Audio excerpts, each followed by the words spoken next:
Mel, I'm going to try to find you there. Hi, everybody. I'm Moss Shirkogo from Intersection Winery, and I'm just trying to find our winemaker so that I can get her into this here. Invite Melissa. Okay, Mel, I have just invited you to join us. Okay, I will look for it. Alright, I have Go X Wine here, but I have. This will just take a second. Yeah, no problem.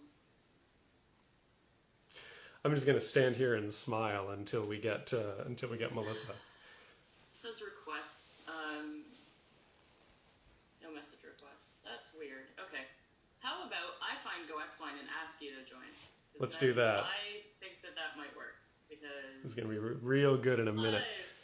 Alright, I can see you. Okay, fantastic. Hey, I'm here. Okay, so I'm going to request. Request to join. Here we are. All right.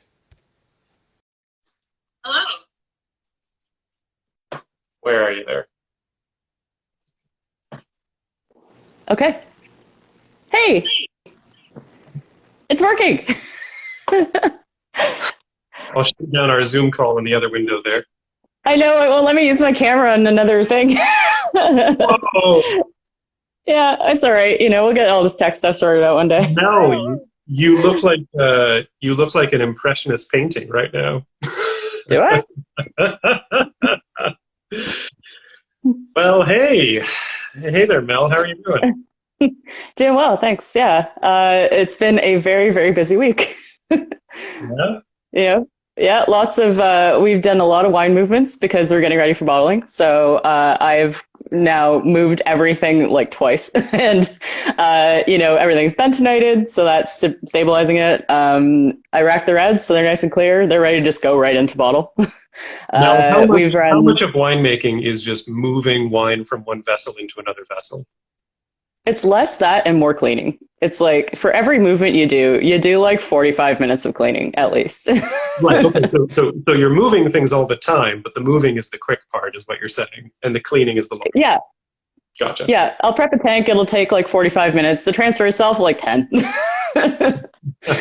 Yeah. I need more pixels. Okay. I don't know how to get those. I don't know what to tell you.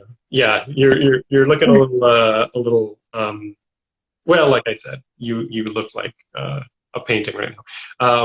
Oh, What I would that's what recommend you meant. what I would recommend is hold very still and don't move around too much. Okay. There you go. Just move your mouth like a Okay. like a new Hulk cartoon, just a picture of just one moving part. Just Oh no, I don't like it. it's exactly what people want to see. Okay, well that's good. So, I won't shift around too much. uh, for the benefit of anybody who does not know, you are, of course, winemaker Melissa of Intersection Estate Winery. You are the winemaker and the vineyard manager. Yes. Do you have any other titles, Yeah. or does that? Nope, I don't. I have I guess I have first aid, and All right. I can drive. I can drive a forklift. Yeah, I'm just going to check my Yeah. camera here so that I don't have to. Okay. There we go. All right, but I don't have to crouch since I seem to be up on the top. Yeah, yeah. I like your paintings, by the way. Thank you very much. Thank you. My father Yeah. did these. I'm Fantastic. in a garage right now, while Oh, staying at my in-law place in Powell River, which is very exciting. But we've got artwork behind us. So nice.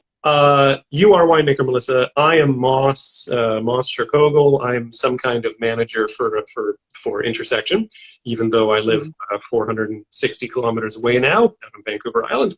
And today, Mel and myself are going to be tasting through 3 of our wines that we wanted to showcase because they are sort of spectacular summer barbecue exemplars. We make our wine for food. In a lot of cases, winemaker Mel, loves to cook, and Mel, you're constantly whipping up new dishes to combine together with different wines that we make here. Mm-hmm. And so we decided to highlight 3 of our wines just recently. Mel and I each made a little kind of cooking recipe video that you can find on our YouTube channel. And so we just wanted to talk a little bit about those wines today. Yes? Yes, let's do it. So Mel, because you are the tasting guru, we've got 3 wines here. We have the Miles Edge, we have the Riesling, and we have the Mile Post. Which of these 3 do you want to start with? Let's see if I can. Definitely the red. No. Did I ever tell you about the time that I went to a tasting in British Columbia, and the winemaker himself was there, or maybe it was the owner. No, it was the owner. The owner of the winery was there, and he starts pouring me red wine, and I say, well, hold on, I want to try the whites. And he says, yes. You do the reds first, then you do the whites. This is how we always do it. And so he poured me all the red wines, and then he gave me some water and some crackers, and then he poured the whites, and the whites tasted terrible. It was bad. No. I'm not going to say what winery it was, but... I've heard of this down in Burgundy. Like, they follow a Chard after Pinot. But let's start with Miles Edge. How about that? Well, all right. This one. Okay. You're going to need a hand for your glass as well. So. No, this is fine. No, I can do this. This is okay. I can manage this. I love it. Yeah. So Miles Edge. Yeah, go ahead. What is the Miles Edge? It's a blend of Riesling primarily, and then Pinot Blanc and Viognier. So on the back label, they're listed in order of their quantity in the blend. So it's about 50% Riesling and about a quarter Pinot Blanc. So slightly more on both of those things. And then the Viognier is the smallest portion because we make so many other things with Viognier. Mm-hmm. And it's done in stainless steel. So we ferment them in tank instead of barrel, which is where the rest of our round whites go. And then we put it to bottle. It's a very simple one to make. You say that, but I don't know. I've seen you spend many long hours laboring the exact combination of what proportions of each grape to put together to make this. Yeah. The blending trials are always very more time consuming. So they're a lot more time consuming than actually making the wine. So again, it's kind of like the tank cleaning thing. I can make the wine in about a week for the whites, or about 2 weeks. And then once they settle, I rack them once, and then I leave them alone in tank basically all year until we're ready to make the blend. Cool. I check on the sulfurs, I check the lid, make sure it's not sinking into the wine and exposing everything to air. But really, like, stainless steel fermented whites are, best left undoctored, really. Like, it's kind of the theory with the Riesling. Like, don't mess with them, and they're going to be fine. Yeah. Start with good quality fruit. You don't really have to do too much. That's the idea. Yeah, so the Pinot Blanc came from a friend of ours in Assis, and he grows 20-year-old Pinot Blanc vines. So we managed to get our hands on a little bit of that for this wine because we don't grow Pinot Blanc, but we'd love to work with it. So yeah. And as Marv points out in the chat there, you just like to drink the stuff, don't you, Mel? Yeah. I mean, it'd be a bad sign if I didn't enjoy our own wines. Yeah. So yeah, I mean, ours has been, so I grabbed the tasting bar bottle, which was open today, but it has been poured a little bit, so it might be different from a freshly cracked one. But mostly what I get on this one is a lot of the apple and citrus comes through from the Riesling, but you kind of get the similar elements in Pinot Blanc.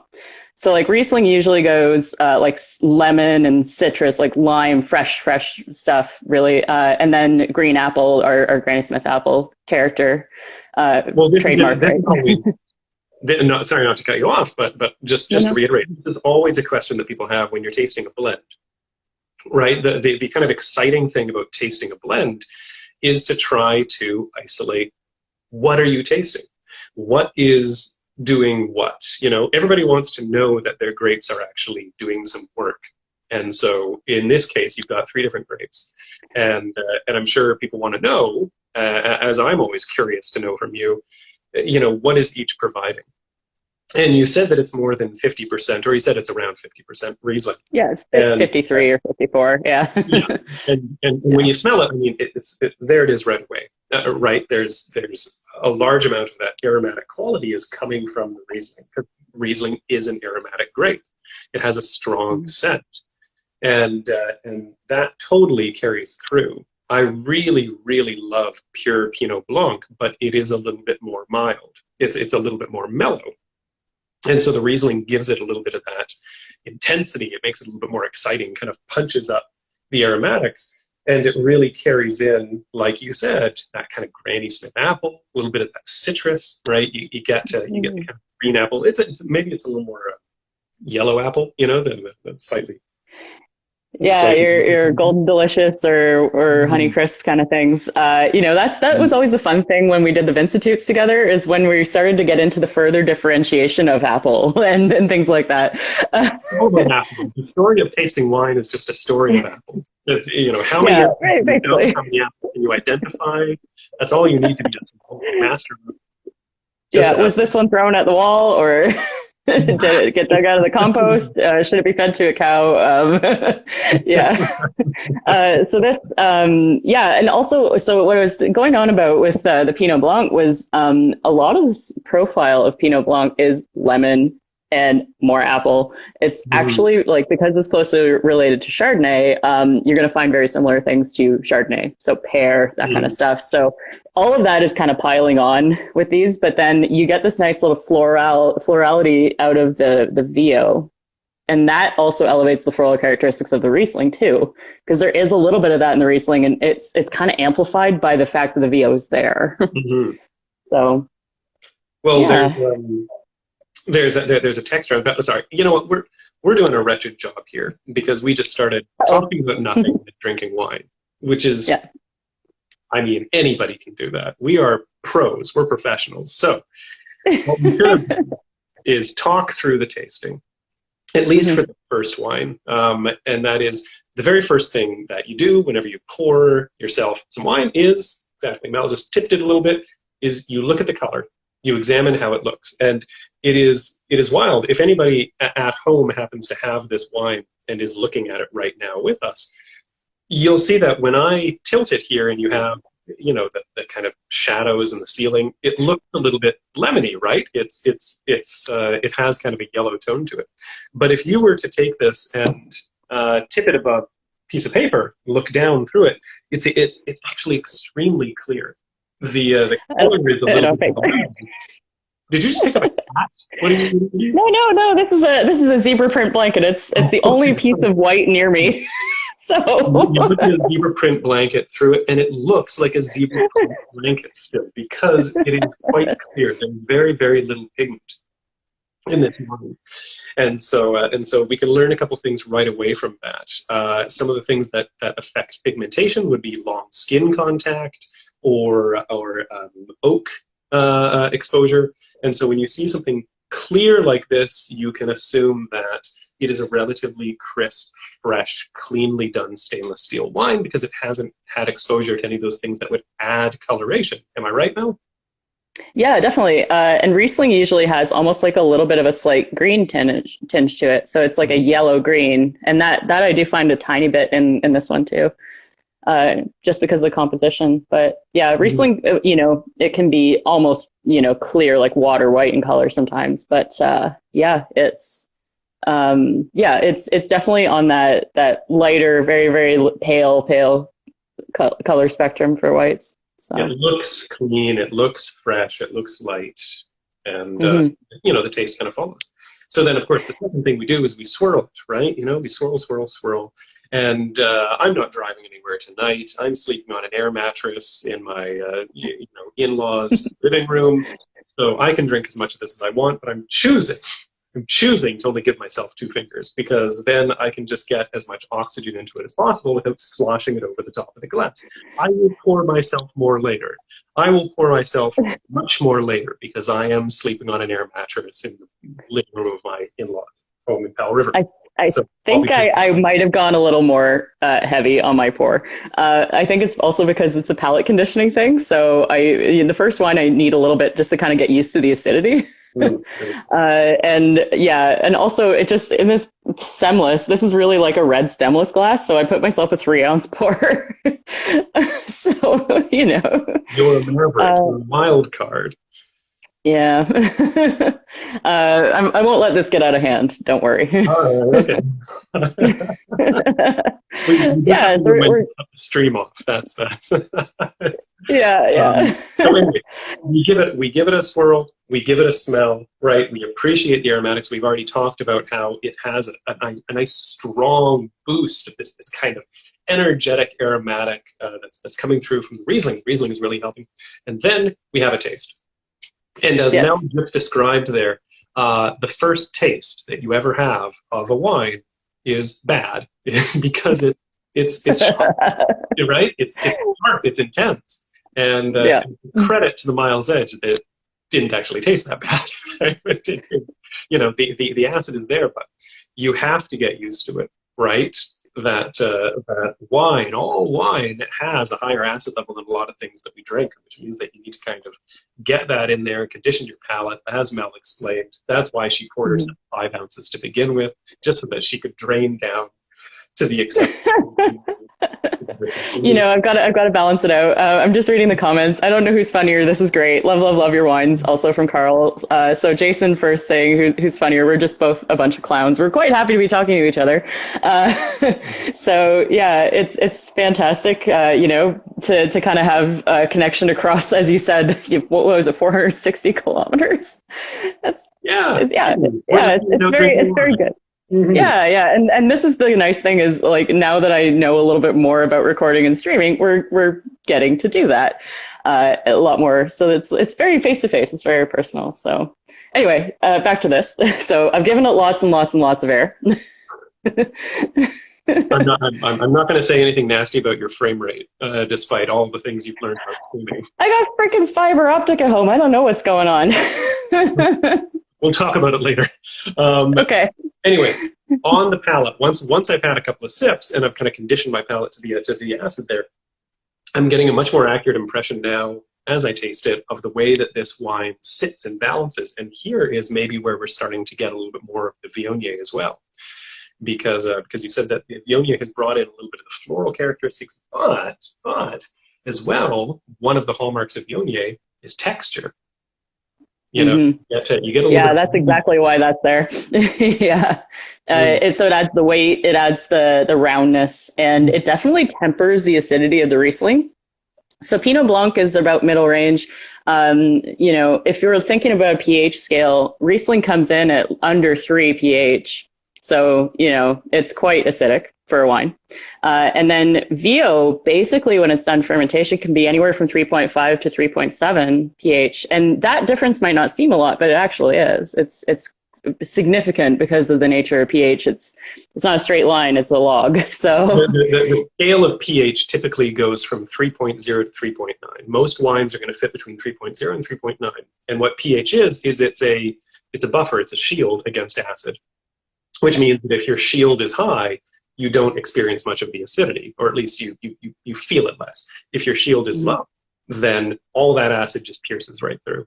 And so what Mel is saying is that Riesling tends to be on the low side, in fact, sometimes even below what we would consider to be the normal low side, which means that there's no defense. It's like the scene in Sunshine, where they're flying towards the sun to drop a bomb into it, and then the guy goes into the viewing chamber and he lowers the solar shields, and he just gets like sunburned and scorched.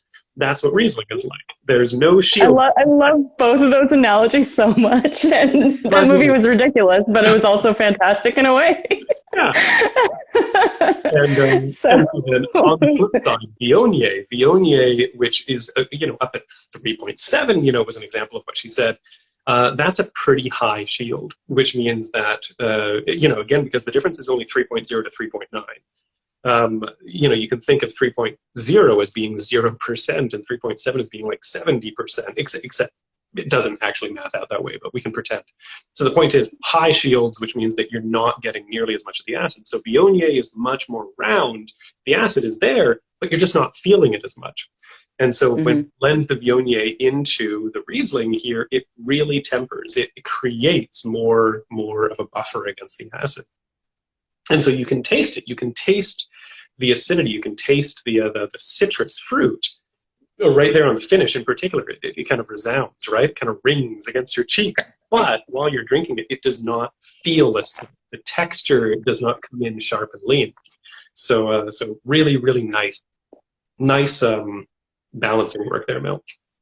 Yeah, and that's only because I came in and bugged everyone around me about it with all my little samples. So, you gotta, if I were just to sit down by myself and go, this is the blend, that's it. That's just me thinking about it, but I also introduce it to our staff and get everybody else's opinion on it because it's an average across the palates, you know what I mean? Because I would make a way nerdier wine usually, and it would get away from me sometimes. And we won't let you. Sometimes you do. Once in a while we do. Yeah. We allow Mel to make what she wants, but usually we tell her, make something that people will want to drink. Yeah, exactly. And I mean, this is the thing, it keeps you coming back to it because it's got that brightness and the acidity, and it's got the balance, as you said. It's not too much acid, but additionally, there's a little bit of sweetness from the Riesling because our regular Riesling, we stop at a certain level. So it's pretty dry for a lot of white blends, I would say, but it's still got a little bit of residual there.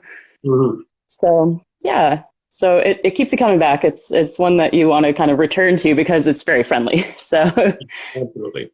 Okay, last note about the Miles Edge because we should move on. Mel, as the kind of the resident chef, what is your favorite thing to pair Miles Edge with? What would you recommend? Oh, so I made my lamajin, right? And in the course of that, I made baba ganoush. And right now, eggplants are going bonkers, so I want to make more baba ganoush and just do meze with it. Tony picked me up some beets from the farmer's market, so I'm going to just kind of roast some of those nice orange beets and then put the baba ganoush and just do a veggie spread with it, and pita or naan or something along those lines. So just finger food, get a lot of that good, with some spices in it. Because that plays nicely off of the elements we talked about. So get your sumac and your cumin and all those great things and throw it in there. And baba ganoush is loaded with garlic and lemon, and that will work with both the Riesling and the Pinot Blanc in there too, for sure. So what you're saying for this wine here, the Miles Edge, for anybody that's tuned in recently, we're talking about the 2019 Miles Edge. You're saying pair it together with something that has a little bit of spice. It sounds like, I don't know. It doesn't sound like you're talking about flavors that are incredibly intense. It sounds like you're talking more of kind of a warm stew of a variety of flavors. I don't know. Is that am I interpreting that right? Yeah. I think simplicity is a key for a match for here. And just put the accent on it with the spice, and that's all it needs. It doesn't have to be excessively complicated. I mean, don't put demi-glace with it, basically, or, a huge side of beef is probably, well, I don't know, maybe beef would work depending on the cut. But yeah, So yeah, simple, fresh veg. That's where I'm going. Fresh veg, baba ganoush, fantastic. Yeah. Miles, brilliant. Done. Mel, finish that. Excellent. All right. Done. Okay, I have something to confess. I goofed and I grabbed the tasting bar bottle, so look at that. It's the 2017. Whoops. You get the wrong wine. I brought the wrong wine home. I know, yeah, I should have brought the 2016. Wasn't it supposed to be the 2017? Didn't I do it wrong? Which wine did we? I have no idea. I think we sold the 2016 in the pack, but now we're out of the 2016 at the winery. So this is in the tasting bar fridge, and here I am with it. It's really embarrassing. Neither of us know what wine we sold. No, well, I'm sure the 2016 went out in the pack, but I brought home this because that's what we're selling right now. And I should have brought the 16 home. I'm sorry. Okay, we're gonna say that it was the 2016 because then I get to be right because 2016 is. You are right. You are right. Yes, you are right. And I am Powell River. I grabbed the 2016 Riesling, thinking, there you go. Thank you, Jason. Jason has confirmed it was the 2016 in the pack. 2016. Well, now any of you who have the 2016 Riesling, this is a collector's item because not even the winemaker can get her hands on this wine anymore. Oh, I'm so ashamed. That's how exclusive it is at this point. Wow. Yeah. So. Oh boy. Yeah, I like that noise. Yeah, you twist the bottom of it. That's interesting because whenever I open a screw cap, I grab the top of it. You twisted the collar. I learned that from Oliver Twist, from the winery Oliver Twist, which is now called Nostalgia. But from what I understand, originally when Oliver Twist was founded, it was founded on the concept of screw cap bottles and not Charles Dickens characters. And so the idea of Oliver Twist was twist. And the guy that worked at the tasting bar was, he'd come in and he'd say, like, watch this. And then he'd crack the bottom and then he'd roll the cap off on his arm. I was just about to talk about that, this fancy psalm thing. The pitch. I think that was what he based his entire winery on. And so now Gina is in there and, after 15 years of the place being open, she kind of decided, yeah, you know what, maybe basing the entire name of the winery on the concept of a screw cap is not sustainable enough. So, wondering about Oliver Twist Winery, it's now called Nostalgia, which I think is a great name. They have a wonderful label. They're lovely people. Mm-hmm. But anyways, that is how I learned how to open screw cap bottles. No problem. 2016 Riesling. Mel is going to pretend that she's drinking the 2016 because she's smart. She can figure it out. She remembers. I made it, so I know. Yeah. Yeah, and I went through a lot of that this summer with like 8 heat waves. 2016 was one of my favorite things to bring home. That was, just like nice and fresh, especially right out of the fridge. It's just so perfect. Mel, are you fond of Riesling? Yes.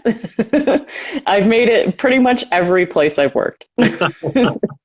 Yes. And it was kind of the pursuit I had until I ended up at Intersection, which is focused on Merlot. So really my background was in aromatic whites and sparkling before I ended up in Intersection. Now I make Merlot in the desert. So it's not really like the coolest of climates, but we've got a fun little like aspect to it, which helps preserve the acidity of the wine. So yeah, I really love it. And I it's so cool to do one where we are because a lot of the whites are Chards, Pinot Gris, VO is coming in a lot more, Sauvignon Blanc, but you don't see a lot of Riesling south, like really far south in the Okanagan.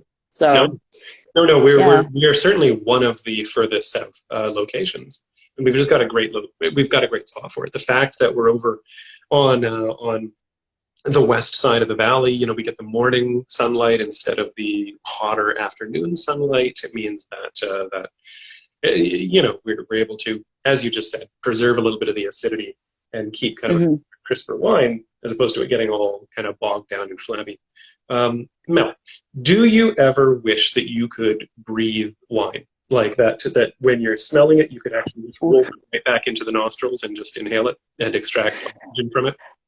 I have actually done that because when you siphon wine out of a barrel or a carboy, sometimes you breathe it in and it sucks. I think I've seen you inhale wine before. Yeah.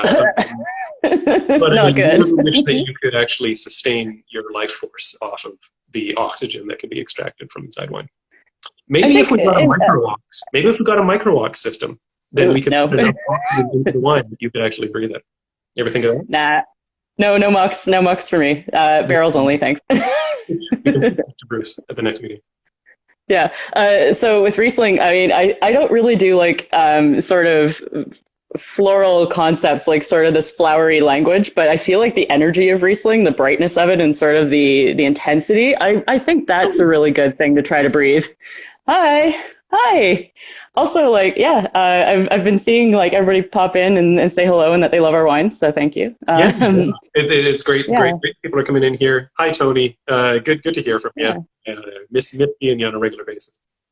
Yeah, Yeah. Mhm. So yeah, but in terms of breathing anything in, I feel like Riesling would be a really good one because it's very energetic as a wine. I feel like it would be invigorating if you could actually put it in Yeah. words, but we have to make the poor substitute of just smelling its air, and then Yeah. don't worry, Tony. It's my second name. People just call me Miss. Um, and so Mel, talk about what we smell in Riesling and maybe what we're supposed to smell in Riesling. I recently recorded a podcast episode for the Winery Association where I had to say the word typicity. And I Ah, realized that typicity is an awful word when you say it out loud. It sounds so gross. Typicity. yeah. Ugh, ugh. But It's hard. It's a hard word. Yeah. typicity is a way to describe the typical features of a grape, the things that you would expect to smell or taste or find in a particular wine grape. And Mhm. in my most recent podcast episode, we were talking about Syrah, and so you expect to see your cracked black pepper and your kind of big juicy sort of dark fruit and dark berries. Those are typical notes. So what is typical for Riesling, and where are we matching things with crumbs? My daughter's trying to sleep in the room, and my wife explicitly told me, "You can talk as much as you want, but do not tap the glass because that's just going to pierce right through the wall. It We're going makes to the fish hear scared. your 4-year-old girl wake up." Yeah, yeah. Okay. All right. Well, we'll be quiet. But so for Riesling, what we usually see is a lot of citrus. So you've got your lemon, your lime, sometimes some marmalade. Riesling is made in a variety of styles, so there's a huge range depending on the sweetness or whether it has botrytis on it or whether it's sparkling, late harvest, all of that. So the Well, how profile about is going to shift. which of the my ring, which of the features of our wine match expectation? Definitely the lime, like lots and lots of fresh Mm. lime. And I would say that there's always some citrus element, regardless of the style. There's always something that really, really keys into that. And it's funny, in Tony's most recent note, diesel is a thing, but I don't find diesel because I handle diesel a lot. Mostly it's just, it's strong to me. I always find You're too apple, close like to it, but fresh apple. Sorry? yeah. Well, I was just saying you're too close to diesel itself to actually make that. Yeah.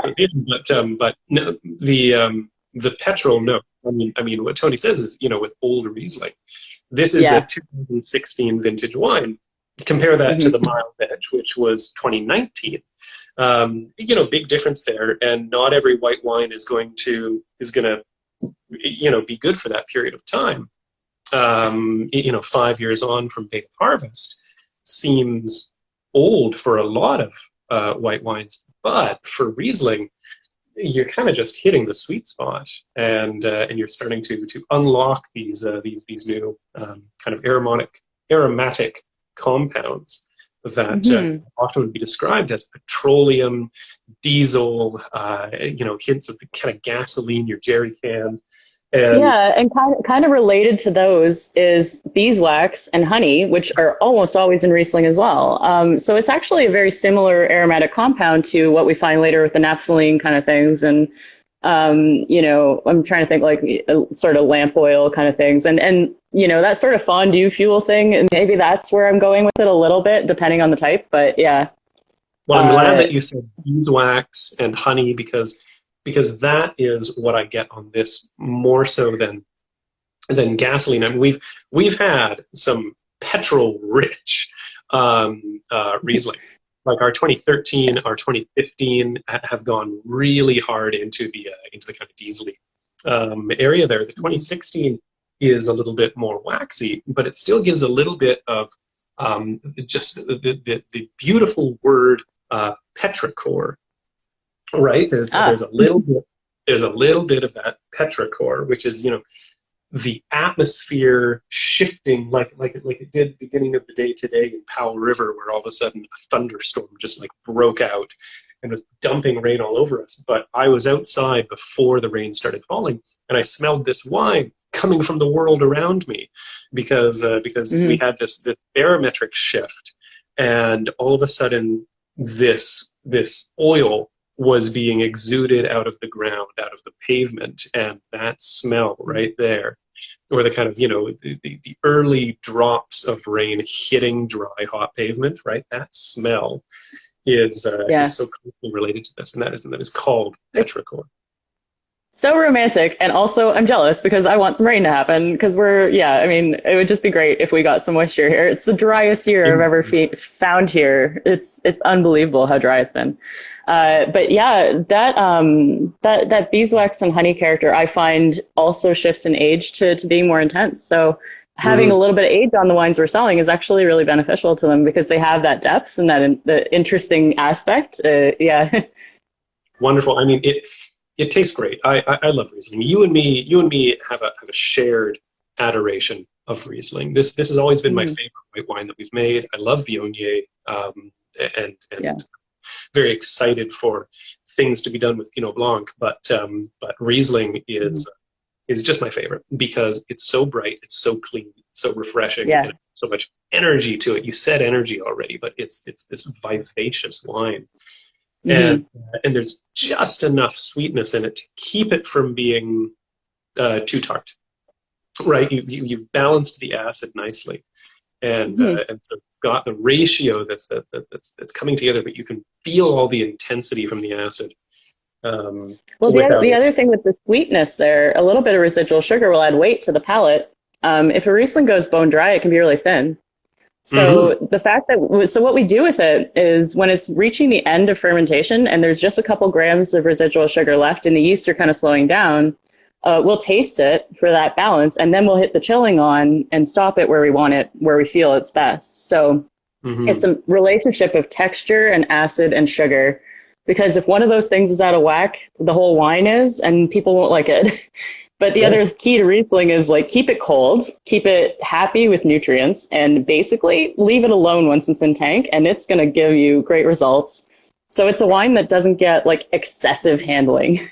It sounded like you were giving people advice at home. Keep it cold. Then you said keep it happy with nutrients, and I was thinking I'm not really sure what people are saying. Wine. Put plant. Yes, feed your Riesling. And it is so good. Such a good combo. Yeah. I think Riesling is very friendly to anything in the onion family and anything in garlic. So if you're feeling experimental, go ahead and feed your Riesling some onions. But that was going to be, moving into the final question for this wine, like we did with the Miles Edge. What do you put this with? What food do you put this with? Last year, I made another cooking video to pair with the Riesling, and I did bacon and prawns on the barbecue.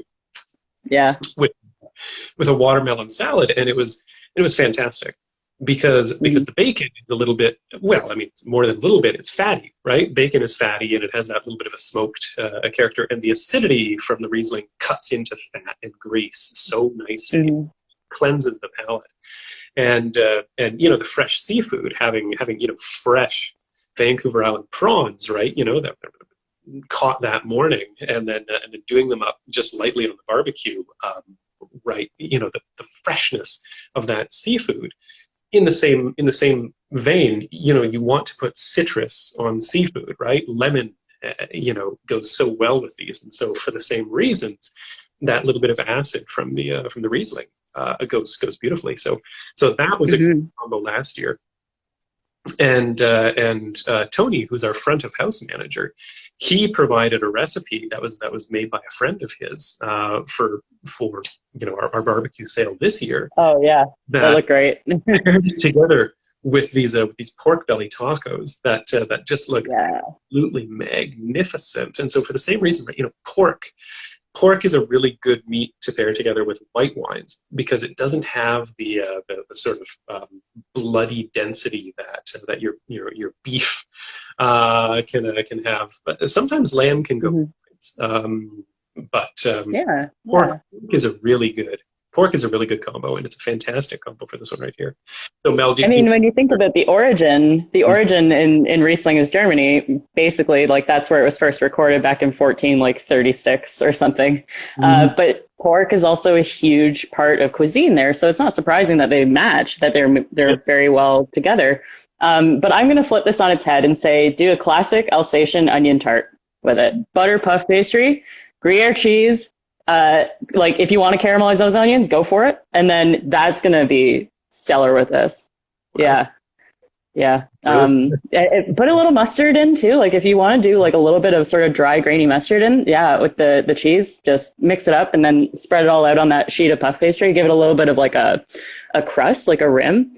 And yeah, I mean, I made a tart for a friend of mine. It was like a barbecue party and I just did this in the oven and it was gone in seconds. It was really, really, you know, everybody likes a cheese tart. It's another one. You can't really mess with it, right? You can't go wrong with it. So, that's my recommendation. Yeah. All right. Fantastic. Excellent. Yeah. Okay. Okay. So I'm going to finish my 2017. Ooh. Stop by the winery and try it. 2017, even better. It's Riesling Weaver. There it is. Number 3. Yeah. The third wine of the night is our 2019 milepost. And of course the milepost is Merlot. It's pure Merlot. There was a time in our history when we first made the milepost label where we called it milepost red. And that makes it sound like it was a blend. It was Merlot. It was always Merlot. The reason that we called it milepost red is because the owner had not decided whether it was going to stay Merlot forever or whether it was going to become a blend. I don't know. He was kind of making it up. And so yeah, we eventually took the red off, but it is red. Take my word on it. And milepost. But yeah, as Sam has abbreviated down there in the comments, internally we call it MPM, milepost Merlot. Yeah. That's inside. Except for me, because I still am stuck on NPR. Yes. Oh, very good. You know what I did with this? I put it in the fridge with the whites, and now that it's sat for like 40 minutes out, it's kind of come up in temp, and I recommend chilling this one a bit, honestly. Yes. First off, yeah. That is one of the roles that this plays within our wine portfolio. Like we have no shortage of the kind of reserve reds, right? We make 2 different Merlots, Silica and Alluvia, that are both, you know, heftier, more serious, more thoughtful Merlot that you know, kind of maybe punch above their weight class. And then we have our Cab Franc, and then we have our Axiom blend, and of course our kind of dried grape wines, the Appassimento and the Rapasso. And everything that we make in the red is kind of a little more mature and serious in some ways, as fun as they are. The milepost is the one red wine that we make that is a little bit lighter and easier and a bit more approachable and fun. Not to say that anybody can't just pick up a glass of our Cab Franc and enjoy the hell out of it, because, you know, as far as easy wines go, it's hard not to love that right away. But the milepost is, you know, it's just more accessible. And one of the things that Mel has kind of baked into it here is this idea of flexibility. It drinks well right out of the bottle. This is 2019, which, you know, I said is also the same year as the Miles Edge white wine, right? It's a reasonable year for a white wine to be. You look at a red wine and you think, well, okay, that's still a little bit young. Shouldn't it need a little bit of extra time? Well, the design of the milepost is that it does not require the same period of timing as something like our Alluvia or Silica or Cab Franc, all of which are 2016 vintages right now, because we've allowed them to stretch out, take their time, and kind of amortize a little bit of their tannin, you know, back into it to make them a little bit more palatable, a little bit softer. But the milepost is boom, boom, boom. It's exciting. Oh yeah. It is so lively and so drinkable, pretty much right away.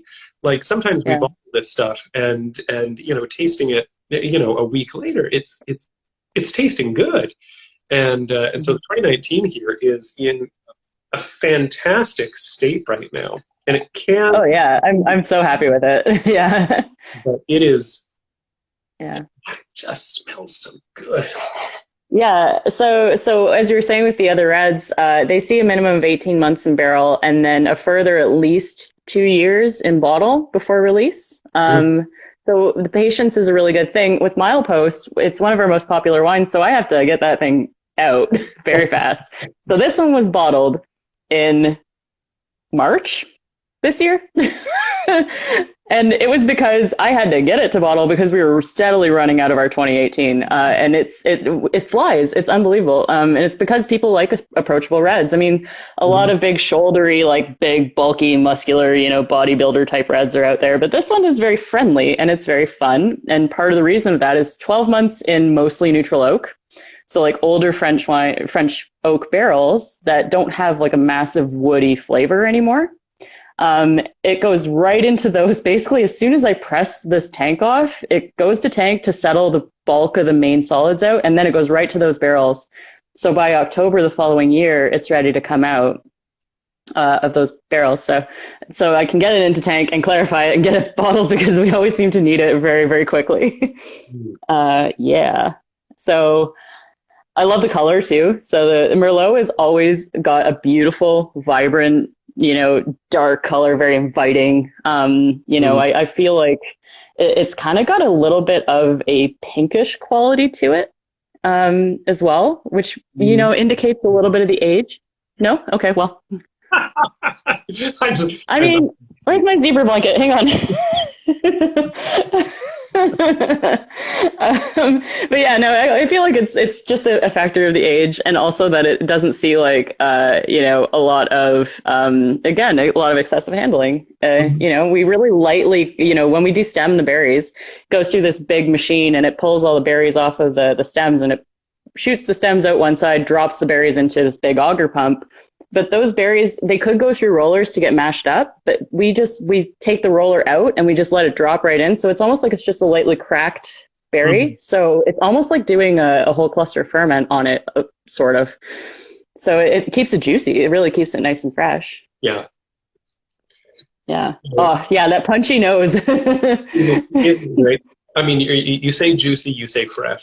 There are no two better words that I could use to just describe the smell of this wine, right? You say it smells, it just smells like a handful of fresh berries. Blackberries, yeah, like juicy, bright blackberries, like, and I tend to get a lot of that really, almost like, what's the best word for it? It's like blueberries that have been a little bit more like they were picked, but you want to make them into jam right away, kind of thing, and you get them on the heat.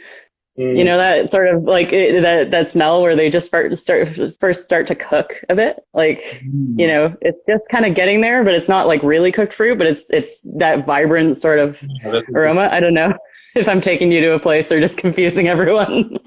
No, that's good. But yeah, what's a word for just barely, heated fruit, warmed fruit, braised, warm, yeah, aged fruit, simmered, Twizzlers. Sam says Twizzlers. Oh, you can just say Twizzlers. There you go. That works. Twizzlers is a really good note. I like it. Yeah, it's nice. It's 2 syllables, right? Saves us time. Twizzlers, yeah. But yeah, no, so I always joke that if I could make a Gamay, this is how I would do it. So it's kind of like on that same sort of acidity level and texture. And yeah, we're not even tasting it yet, are we? Or have you? It has a little bit of acid, right? Yeah. I mean, Merlot has acid, but like a lot of red wines, the acidity in Merlot tends to be dwarfed by the tannin, and the oak influence, right? And there's a lot of building blocks, and so because Merlot is not a high acid wine, the acid tends to be buried. Or because Mel has gone so light with any kind of oak, because the tannin is there, but it is not hard or harsh or aggressive. It means that the Milepost 2019 reminder of what we're tasting here Yeah. Compost is it has this little bit of freshness on the palate that is coming through from the acid because the acid hasn't been smushed down and ground away into nothing.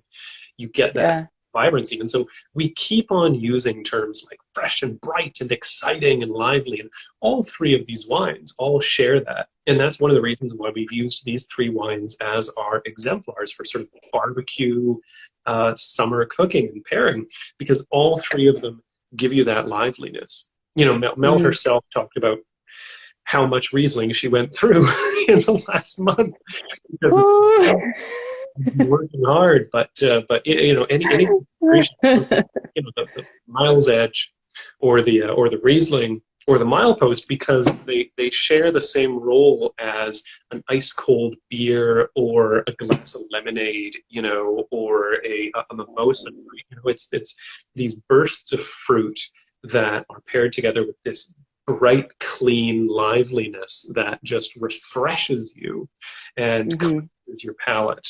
And so Mel described at the beginning of this particular wine that she put the Milepost in the fridge. This can actually chill. You don't want it as cold as a white wine, you know, but you can get it down. Mel, if you had to put a number on it, I'd probably go 15 or 16 degrees for this.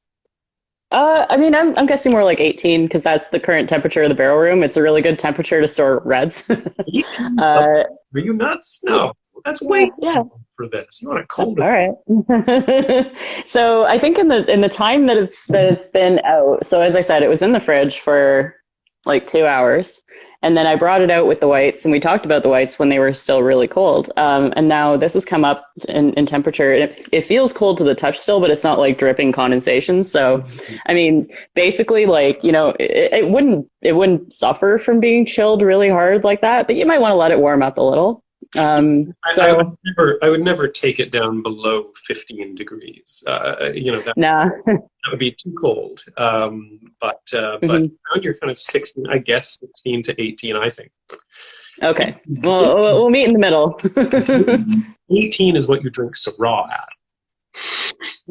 Okay. Well, I will defer to your expertise. 6.5 would be a real good temperature for this wine because how about 17?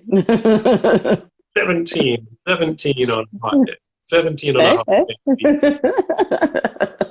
I like it. The thing you want to avoid is that something that chills very badly is tannin. If you have a high tannin red, chill it.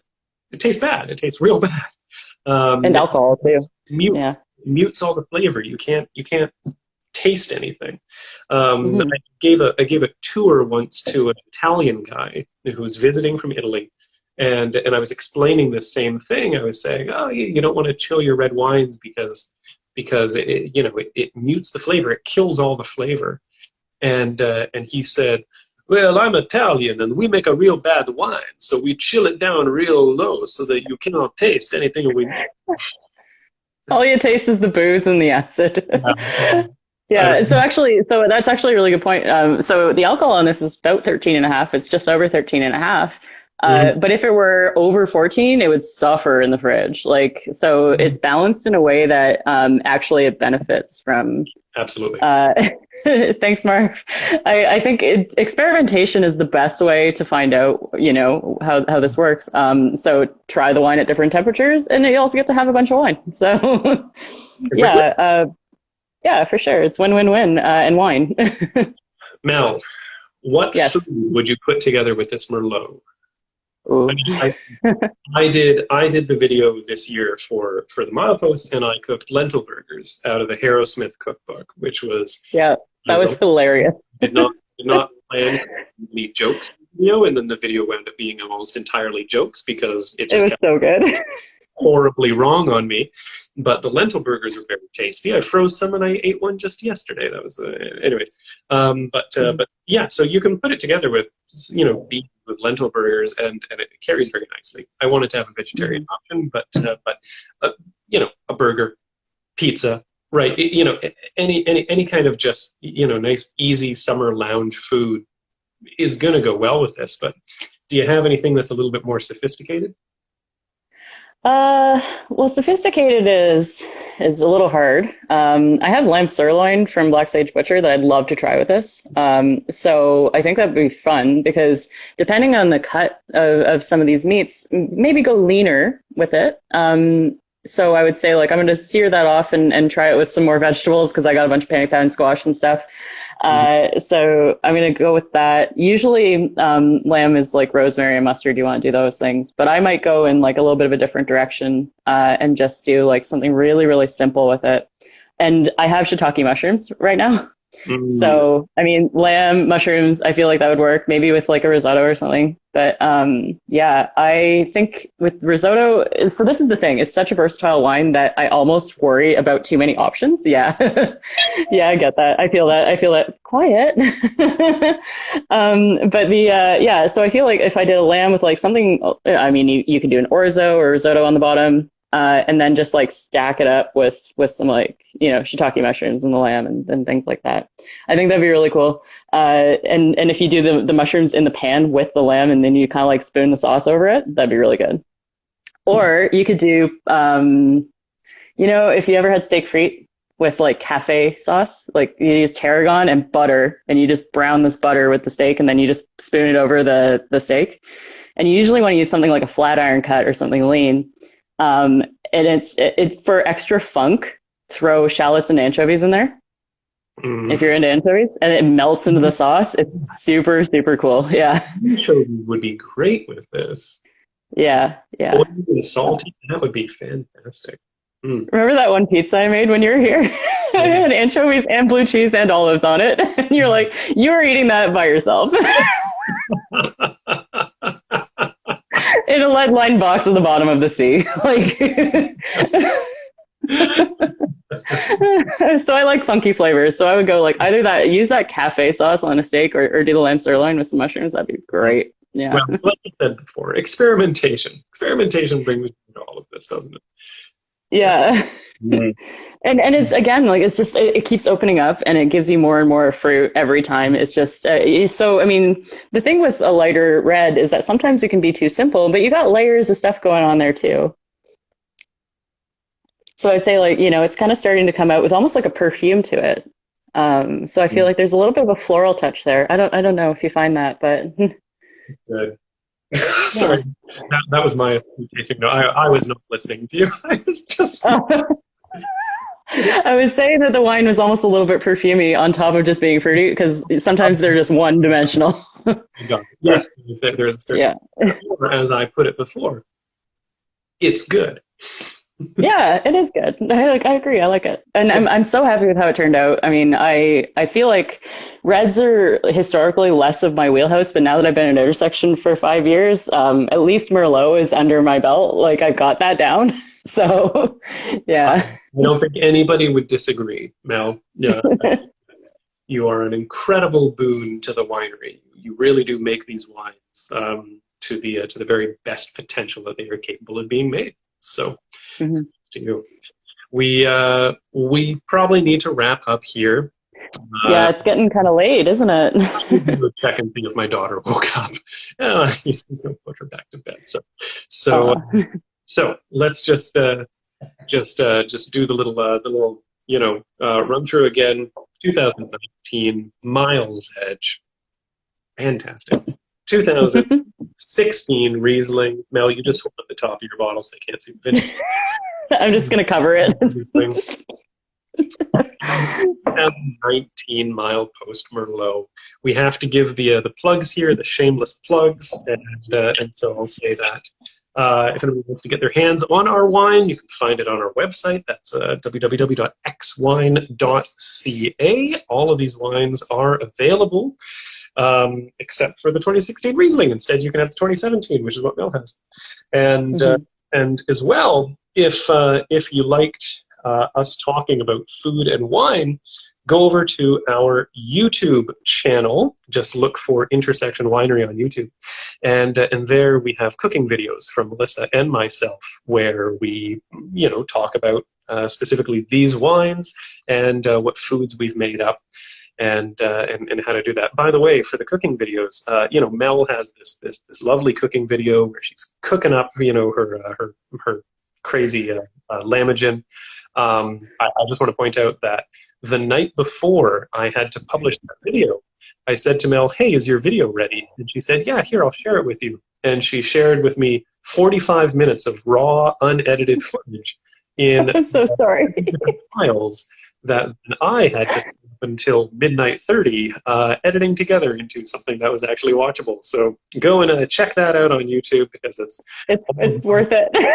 Mel's star quality combined with my keen, Christopher Nolan asynchronous timeline editing skills all put together. Yeah. Yeah. Yeah, I have a lot to do usually, so like it definitely give me like lots and lots of time. Like say the deadline is 3 days before you actually need something. Sure. This is the problem. Yeah.